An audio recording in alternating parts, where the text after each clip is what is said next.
Okay, lads, and we're just going to do a few answers from the similar shapes homework on area and volume, because a couple of students had contacted me about problems they were having. So if we look at number 11, what you have is you have two prisms, right? So I'll sketch them on the page here.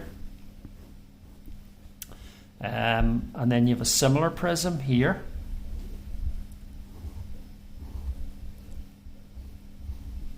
Just rough sketches. That's 24 centimeters and that's 8 centimeters. So this is prism A and this is prism B, right? The front of it is 25 centimeters squared, and the front of this is blank. It doesn't give you the distance. The length of the prism is 10 on the small prism. So the first thing you want to look at when they're similar, right, is you want to work out the scale factor. Now you can see the small prism, the length is 8. And the larger prism, the length is 24. So if you compare those, you can see it multiplies up by 3. So the scale factor is obviously 3 between the two prisms. Now what you got to remember is that the lengths will increase by 3. The areas will increase by the scale factor squared, which is 9. And the volume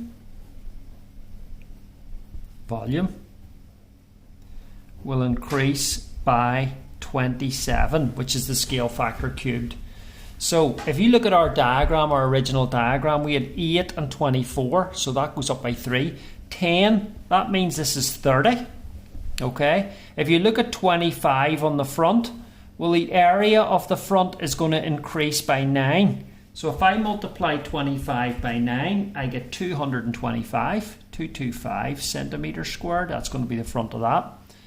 And the volume of each prism, it'll increase by 27. So if you look at the question in number 11, it says prism A is a cross section of 25. Work out the volume of prism B.